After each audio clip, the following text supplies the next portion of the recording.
샬롬, 넘치는 하나님의 사랑과 부활하신 예수 그리스도의 능력과 은혜 그리고 성령의 충만하심이 오늘 우리의 삶에 함께하기를 기도하고 축복합니다.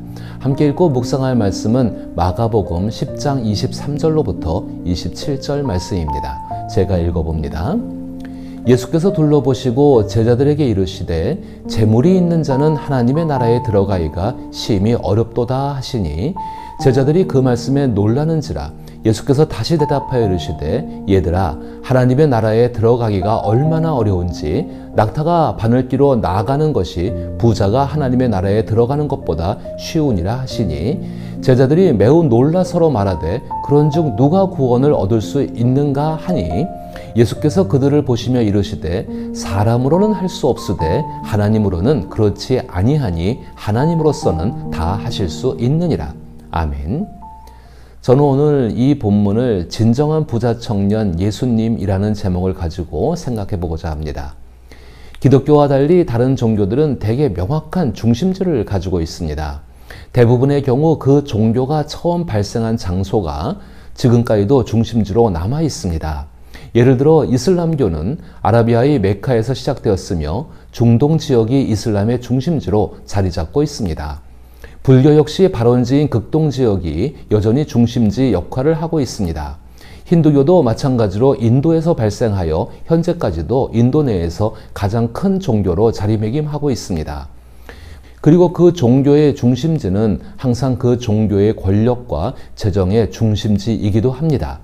그러나 기독교는 이러한 점에서 예외적입니다. 기독교의 중심지는 끊임없이 이동하거나 순례의 대상이 되고 있습니다. 현대 기독교의 중심지는 어디일까요? 이 질문에 답하기 위해서는 성령께서 복음을 따라 어떻게 역사하시는지를 깊이 생각해 보아야 합니다. 다시 말해 성령께서 활동하시는 곳이 곧 기독교의 중심지가 되어 왔다는 뜻입니다.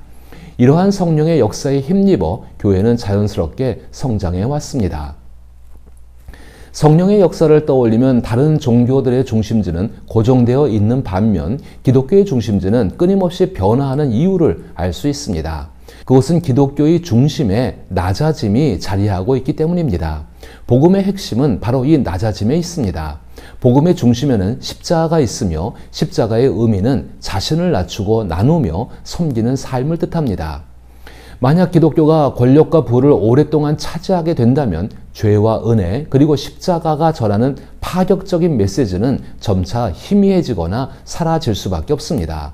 그렇게 되면 기독교는 점잖고 안전한 종교로 변질되고 맙니다. 사실 그런 종교는 진정한 기독교라고 할 수 없는 것입니다. 성령께서 이끄시는 진짜 기독교는 그 자리를 떠나 새로운 곳으로 이동하기 시작합니다. 결국 이러한 모든 것들을 생각해 보면 교회는 교회가 손에 쥔 모든 것 때문에 가지게 되는 염려를 내려놓을 줄 알아야 한다는 뜻이 될 것입니다. 이미 우리가 살펴봤듯이 마가복음 10장 17절로부터 22절까지의 말씀에서 자신의 삶에 주어진 좋은 것을 구세주로 삼았던 한 청년이 예수님께서 내가 가진 모든 것을 팔아 가난한 사람들에게 나누어 주라. 그러면 하늘의 보화가 있을 것이다. 그리고 와서 나를 따르라 라고 하신 말씀을 듣고 슬픈 표정을 지으며 근심한 채 떠나는 모습을 볼 수 있었습니다. 그리고 이어서 마가복음은 예수님의 말씀과 제자들의 반응을 생생하게 기록하고 있습니다. 예수께서 둘러보시고 제자들에게 이르시되 재물이 있는 자는 하나님의 나라에 들어가기가 심히 어렵도다 하시니 제자들이 그 말씀에 놀라는지라. 예수께서 다시 대답하여 이르시되 얘들아, 하나님의 나라에 들어가기가 얼마나 어려운지 낙타가 바늘귀로 나가는 것이 부자가 하나님의 나라에 들어가는 것보다 쉬우니라 하시니 사실 예수님의 말씀 중에는 입에 넣자마자 달콤하게 녹아내려 순간적인 즐거움을 주는 아이스크림과는 달리 딱딱한 사탕처럼 쉽게 삼키기 어려운 내용도 많습니다. 딱딱한 사탕을 너무 급하게 먹으면 이가 상하거나 목에 걸려 위험할 수 있듯이 예수님의 말씀도 대체로 그런 딱딱한 사탕과 같을 때가 많다는 것입니다. 입에 넣고 천천히 녹이거나 빨아먹으며 한 겹씩 깊이 음미할수록 더 큰 달콤함을 느낄 수 있는 것이지요. 예를 들어 낙타가 바늘귀로 들어가는 것이 부자가 하나님의 나라에 들어가는 것보다 쉽다라는 말씀은 당시에도 지금도 많은 논쟁을 불러일으켰으며 서두르지 않고 차분히 곱씹지 않으면 제대로 이해하기 어려운 말씀입니다. 이 말씀을 들은 제자들의 반응은 26절에 기록된 것처럼 제자들이 매우 놀라 서로 말하되 그런즉 누가 구원을 얻을 수 있겠느냐라는 것이었습니다. 이렇게 생각하는 데는 이유가 있습니다. 예수님 당시 유대 사회의 세계관에서는 부를 착한 행실의 결과로 하나님께서 주신 복으로 여겼던 것입니다. 제자들 또한 착하게 살면 하나님께서 재물을 복으로 주신다고 믿고 있었습니다. 구약에 등장하는 욥의 친구들 역시 이러한 세계관을 가지고 있었습니다. 그들에게 물질적인 부는 착하게 살아 하나님께 받은 축복이었고 가난은 악하게 살아 하나님께 복을 받지 못한 결과로 여겨졌던 것입니다. 그러나 부자 청년에게 하신 예수님의 말씀을 보면 예수님은 이러한 단순한 세계관을 따르지 않으셨습니다. 막대한 부가 반드시 하나님의 선물이거나 착취의 결과인 것도 아니었고 부가 곧 선행과 복의 증거인 것도 아니었습니다. 어떤 사람들은 남을 이용하지 않고서는 막대한 부를 이루기 어렵다고 주장합니다. 실제로 여러 정치 및 경제 철학의 이면에는 남을 짓밟지 않고서는 부자가 될 수 없다는 전제가 깔려 있기도 합니다. 이로 인해 어떤 이들은 부 자체를 불의한 것으로 여기기도 합니다. 물론 재물을 부정한 방법으로 쌓을 수도 있습니다. 하지만 절제, 비전, 끈기와 성실과 같은 미덕을 통해 정당하게 부를 얻을 수도 있습니다. 예수님께서는 부를 축적하는 것에 대해 편견을 가지지 않으셨습니다. 돈을 모으는 행위 자체가 잘못이라고 말씀하지 않으셨지만 동시에 부자가 하나님 나라에 들어가는 것이 낙타가 바늘길을 통과하는 것보다 어렵다고 하셨습니다. 오랜 시간 동안 부자가 하나님 나라에 들어가는 것이 낙타가 바늘길을 통과하는 것보다 어렵다는 이 말씀은 사람들 사이에서 많은 논쟁을 불러일으켰습니다. 그 논쟁 중 하나는 예수님께서 말씀하신 바늘귀가 문자 그대로의 의미가 아니라는 점입니다. 예수님 당시 예루살렘 성벽에는 매우 좁은 문들이 있었는데 그곳을 낙타가 통과하기는 매우 어려웠다고 합니다. 특히 무거운 짐을 지고 지나가려면 정말 힘든 일이었다고 전해집니다. 하지만 짐을 내리고 낙타를 열심히 밀면 비록 힘들지만 통과가 불가능한 것은 아니었다고 합니다. 또 다른 해석으로는 예수님의 말씀에서 낙타가 아니라 아람어에서 발음이 비슷한 실 혹은 실타래를 의미하는 것이라는 의견도 있습니다. 즉 예수님은 실타래가 바늘길을 통과하기 어려운 점을 비유적으로 말씀하셨다는 것입니다. 여러분은 낙타가 바늘길로 나아가는 것이 부자가 하나님의 나라에 들어가는 것보다 쉬우니라 라는 말씀에 대해 어떻게 생각하시나요? 저는 예수님께서 낙타가 바늘구멍으로 나간다는 표현을 낙타처럼 큰 동물이 아주 작은 바늘구멍을 통과하는 일이 상상조차 어려운 것처럼 현실에서 거의 일어나지 않을 법한 일을 설명하기 위해 사용하셨다고 생각합니다. 특히 예수님께서 27절에서 예수께서 그들을 보시며 이르시되 사람으로는 할 수 없으되 하나님으로는 그렇지 아니하니 하나님으로서는 다 하실 수 있느니라 라고 말씀하신 점을 고려한다면 더욱 그렇습니다. 그러므로 이 표현은 예수님 말씀 그대로 그 이상도 그 이하도 아닌 것입니다. 그러나 우리가 이 말씀을 통해 생각해야 하는 것이 있습니다. 그것은 우리는 많은 사람들이 오해하는 것처럼 예수님께서 부를 죄라고 말씀하셨다고 생각해서는 안 된다는 것입니다. 부자가 모두 나쁜 것도 아니고 가난한 사람이 모두 착한 것도 아닙니다. 예수님은 그렇게 단순한 논리를 펼치지 않으셨습니다. 오히려 예수님은 모든 사람이 근본적으로 죄인이지만 특히 돈은 죄를 보지 못하게 만드는 힘이 있다고 말씀하시는 것입니다. 돈의 기만적인 힘은 매우 강력합니다. 그래서 돈에 눈이 멀면 자신의 진정한 영적 상태를 전혀 인식하지 못하게 됩니다.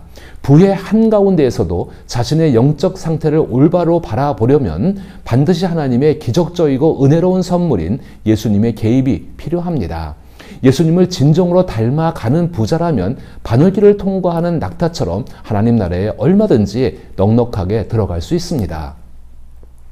그렇다면 돈 앞에서 우리의 태도는 어떠해야 할까요? 예수님께서 남녀 문제보다 돈에 대해 훨씬 더 많은 경고를 하신 것은 우연이 아닙니다.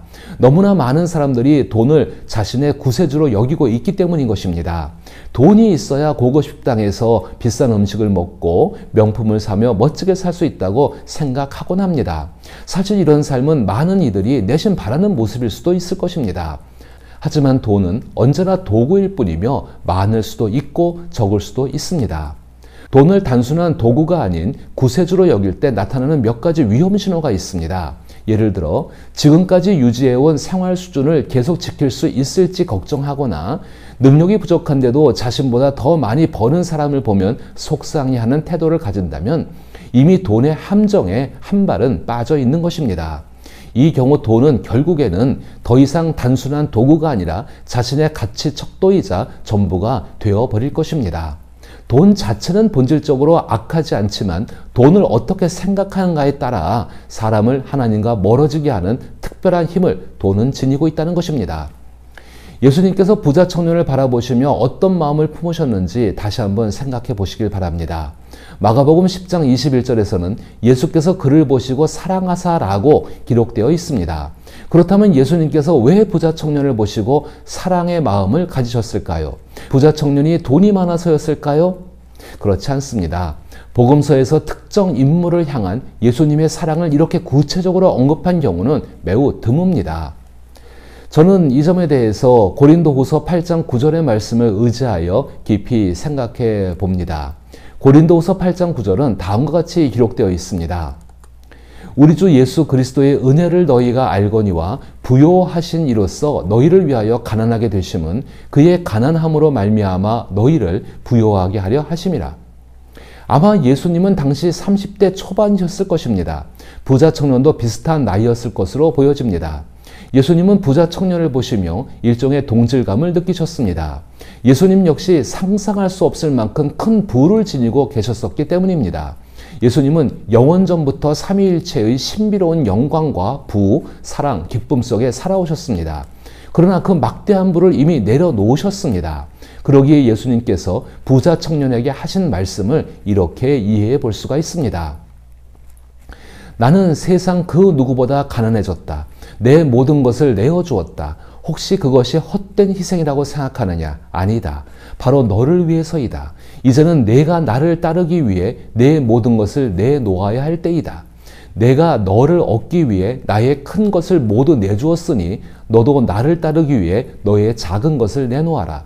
나는 솔선수범하지 않은 일을 너에게 요구하지 않는다. 나는 너를 얻기 위해 진정한 부를 버린 진정한 부자 청년이다. 이제 내가 나를 얻기 위해 내 부를 쥐고 있는 너의 마음을 버려라. 예수님이 진정한 부자 청년임을 깨닫게 되면 자연스럽게 돈에 대한 생각과 태도가 달라지게 됩니다. 예를 들어 단순히 돈을 어떻게 벌까와 그 돈을 어떻게 지킬까를 고민하기보다는 진정한 부자이신 예수님을 본받아 돈을 나누는 방법에 대해 더 깊이 생각하게 되어집니다. 진정으로 후한 사람이 되기 위해서는 십자가를 바라보아야 합니다. 예수님께서는 이제부터 십자가에서 이루실 일을 보며 돈에 대한 우리의 태도를 완전히 새롭게 하라고 말씀하고 계시는 것입니다. 돈이 만들어 놓은 함정은 언제 어디서나 존재합니다. 그러나 예수님께서 우리를 위해 행하신 일을 생각할 때 우리의 마음은 뜨거워질 수 있습니다. 십자가 앞에서 감동을 받고 자연스럽게 눈물이 흐른다면 그것은 돈의 매우 위험한 함정을 피할 수 있는 소망이 있다는 증거입니다. 예수님의 희생에 진심으로 감사할 때 돈은 더 이상 중요한 것이 아니라 예수님을 섬기는 도구가 되어집니다. 실제로 예수님과 돈 중 무엇을 더 소중히 여기느냐에 따라 우리는 돈을 움켜쥘 수도 있고 기꺼이 나눌 수도 있습니다. 돈의 부정적인 힘을 깨트릴 수 있는 유일한 방법은 우리를 구원하기 위해 모든 것을 내어주신 진정한 부자 청년 예수님을 바라보는 것입니다. 예수님께서는 지금 우리에게 이렇게 말씀하십니다. 내 능력은 권력과 돈을 사랑하는 자를 떠나 나처럼 권력과 돈을 아낌없이 나누는 자에게 흘러간다. 너는 어떻게 살겠느냐? 하물며 예수 그리스도의 몸인 교회는 어떻게 해야 할까요? 진정한 부자 청년이신 예수님을 바라보지 않는 한 교회는 언제든지 발람의 꾀와 같은 돈의 유혹과 돈으로 인한 염려에 빠질 위험이 있습니다. 그러므로 우리 모두는 부자 청년이신 예수님을 바라보며 삶 속에서 돈을 도구로 삼아 살아가야 합니다. 또한 그로 인해 성령께서 역사하시는 기독교의 중심지로서 교회를 세워나가기를 기도하며 축복합니다.